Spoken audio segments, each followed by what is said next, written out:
जी बिस्मिल्लाहिर्रहमानिर्रहीम। ख़वातीनो हज़रात, आजकल आपको पता है कि सनसनी खेज़ ख़बरों का ज़माना है और ख़बर जो है वो एकदम निकलती है और छा जाती है। और फिर नेट के ज़रिए हमारे वज़ीर-ए-आज़म साहब के स्पेशल असिस्टेंट शहबाज गिल, जिनके बारे में बहुत ही आला तासुर हमारे जहनों में था कि PhD हैं, अमेरिका में पढ़ा रहे हैं और पढ़ाते हुए वहाँ से तशरीफ़ लाए। वो 2-4 दिन पहले लाहौर हाई कोर्ट किसी मुकदमे की पेशी के सिलसिले में आए तो अपोजिशन वालों ने और नून लीग वालों ने इंतहाई बदतमीज़ी का मुज़ाहरा किया, जो कि होना ही चाहिए था। और चूँकि इसलिए होना चाहिए था कि ये वाक़यात हो रहे हैं, कुछ दिन पहले इस्लामाबाद में हुआ और अब चीज़ें बड़ी वाज़ेह होती जा रही हैं। तो हमारे PhD डॉक्टर साहब special assistant to prime minister वो खड़े हुए और उन्होंने बताया कि गल सुनो, ओए गल सुनो, मैं वहाँ फलाना कौन, हम डच कोर्ट के करीब नागरा कोई गांव है और ये सारी बेल्ट जो है वहाँ बड़े बड़े नामी ग्रामी लोग गुज़रे हैं, बदमाश। तो इसका मतलब ये है कि अगर आप अंदर से पहलवानी का और बदमाशी का बल्कि ज़ौक़ रखते हैं तो फिर PhD आपका कुछ नहीं बिगाड़ सकती। आपकी तरबियत नफ्स है जो आपको रोके। उनकी गुफ्तगू से मैंने तो बहुत मज़ा लिया, बड़ा महजूज़ हुआ, क्योंकि बचपन और लड़कपन के बाद ये बातें, ओए मैं जाटा, मैं फलाना, ये लाहौर में डायलॉग होते थे। और ताड़ी ऐसी की तैसी हो ख्वाजे, और ख्वाजे, फिर ख्वाजे भी इसी तरह करते रहे, आगे से जट भी इस तरह करते रहे। तो मैं गिल जट, ये बड़े वैसे पैड़े जट हैं, मतलब यानी पैड़े जट इस तरह के दोस्त हैं तो बहुत अच्छे दोस्त हैं, दुश्मन हैं तो बड़े बुरे दुश्मन हैं और बड़े बासूल लोग हैं। लेकिन ये कमाल के लोग थे। ये सिर्फ गिल नहीं, बाजवे, चीमे, चट्ठे, ये सारी बेल्ट ही जो है ये इन्हीं की है। ये गुजरां वाले, फिर रंजीत सिंह का, ये सिखों की जो 12 मिसलें थीं, ये चीमे, चट्ठे, बाजवे, टिल्लू, गिल और अपना और 2-4 इसमें शामिल कर लें तो ये सारे बड़े रंधावे, ये सारे सिख थे। और वो जो साइकी है इंसान की, वो आपको MA BA करके आपकी चेंज नहीं होने वाली। अब आप देखिए कि पाकिस्तानी सियासत किस दर्जे पे आ गई है। अच्छा, लेकिन ये चीमे, चट्ठे, बाजवे, ये जितने मैं अर्ज़ कर रहा हूँ, और ये गिल, ये बड़े शरीफुल नफ्स भी थे। इनको अपने शरीके बरादरी की लड़ाई अगर हो तो ये पीछे नहीं हटते, और अपने शरीके मतलब आपस की इनकी लड़ाइयाँ ही ख़त्म नहीं होती तो अपना दूसरे किसी को क्या।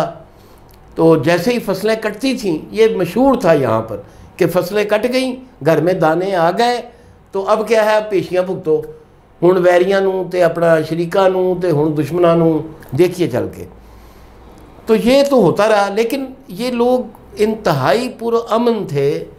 सिखों में ऐसे लोगों का होना बड़ा एक मोजज़ाना काम है कि ये किसी को नाजायज़ तंग नहीं करते थे। तो शहबाज गिल इस हवाले से तो काबिल माफ़ी है कि वो बेचारे तंग तो नहीं, वो तो हाई कोर्ट पेशी भी आया है। अब आपने जट को छेड़ दिया, तो जट को जब आप छेड़ देते हैं तो फिर जट जो है वो तो फिर वो बड़ी मशहूर मिसाल है कि जट की ते मत की, बच्चे अगर जट है तो फिर उन्होंने अकल का दी, वो तो जट है। भुखे जट कटोरा लभा, पानी पी पी अफ रहा। भी भुखे जट को एक कटोरा लभ गया कि की करीदा है, पानी पीदा, मिनट बाद पानी पी जाए, भावें अफर जाए। तो मैं क्या अर्ज़ करूँ कि ये अच्छा बातें करते हैं जमहूरियत की और वेस्टमिनिस्टर एबे की जमहूरियत, और जनाब ये ग्रीस तक चले जाएंगे पीछे कि जी हम एथेनियन डेमोक्रेसी की बात करते हैं, सोशल डेमोक्रेसी की बात करते हैं, और कुछ भी नहीं कर दे। तुम लोग हो ये, हर शख्स एक मासूम सा परिंदा भी अपनी जागीर में शिकारी है। किसी को ज़रा मौका तो लगे। वो ठूए जा रहे थे ना बिच्छू, तो किसी ने पूछा कि यार सबसे जहरीला कौन है, उसने कहा हाथ लगा के देख ला, हाथ लगा के देख लो, पता चल जाएगा।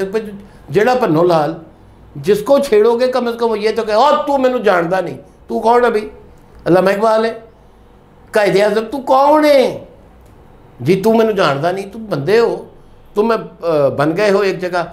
बात सुनिए, ये तासुबात, ये सिविल वॉर, ये जत्थों की सियासत है, ये जत्थेदार हैं। जिस तरह सिखों में जत्थेदार होते थे, लेकिन वो एक प्राण जाए पर वचन न जाए, कम से कम वो कुछ चीज़ों के पाबंद थे। ये किसी चीज़ के पाबंद नहीं है। पावर गेम का ये सबसे बड़ा नुकसान होता है कि वो आपका जो असल अंदर जो होता है ना बंदा, वो उसको बाहर ले आती है। जिस तरह आप देख रहे हैं, इन्होंने भी यही किया, इससे बुरे काम किए। मुझे वो मरहूम सरदार शेर अफगन मियाँ वाली वाले नहीं भूलते, किस तरह उनके साथ लाहौर में क्या सलूक किया गया और उन लोगों ने कितनी तकलीफ़ का। ये बढ़ता जाएगा, ये काम रुकेगा नहीं अनलेस कि अपने आप को लगाम डालें खुद। हर शख्स, जब तक आप अपना एहतसाब खुद नहीं करेंगे, जब आप अपने नफ्स की तरबियत नहीं करेंगे, आपको पता हो कि दुश्मनी की हद क्या है, दोस्ती की सियासत, उसमें कौन सी, उसमें लड़ाई के लिए बेहतरीन मैदान माइक आपके सामने है, बात करें। जो हलाक हुआ वो दलील से हलाक हुआ, और जो कामयाब हुआ वो दलील से कामयाब हुआ। ये जिस तरफ ये सिविल वॉर की जो सिचुएशन क्रिएट करने की कोशिश की जा रही है, जो कि लाहौरी, मैं खुद लाहौरिया हूँ, माफ़ कीजिएगा, लेकिन यहाँ पर सूरत ये है कि ना खेडांगे ना खेडन दांगे, असी नहीं तो कुछ भी नहीं। इस तरह नहीं होता दुनिया में। पता नहीं कौन कौन आए और कौन कौन चले गए। भाई इस मुल्क का कुछ करो, और इस मुल्क का आपने क्या करना है। अब तो जो कुछ होना था हो गया, और अब जो कुछ होगा वो नज़र आ रहा है। तो अल्लाह ताला इस मुल्क की सलामती पर रहम करे, और हमारे इन रहनुमाओं को, सो कॉल्ड रहनुमाओं को अकल दे, और उन्हें बताए कि आप ये ना करें। ये नॉन पार्टी बेसिस के बाद जो शक्लें हमारे सामने आई थी, अब वो पार्टी बेसिस में भी जो इलेक्शन हुए, जो पार्टी बेसिस पर भी इलेक्शन हुए हैं, वो भी सामने आ गई हैं। इसका अंजाम बखैर नहीं होता। सौगत रसात सिरे ते गंड होगा यही। इसका जो आप जा ही रहे हैं पाताल में, तो एवरेस्ट पे कैसे पहुंचेंगे। इसलिए अकल कर लें, और कप्तान जी अपने अपने घोड़ों को लगाम डालें और मुल्क में अमन व आशती का माहौल पैदा करें। बरकरार मेरी नून लीग से, पीपीपी से, पीटीआई से सबसे दरख्वास्त है कि खुदारा इसको अस्तबल बनने से बचाएं। ये पाकिस्तान बहुत बड़ी नेमत है, इसका कुफरान ना करें, शुक्र अदा करें। शुक्रिया।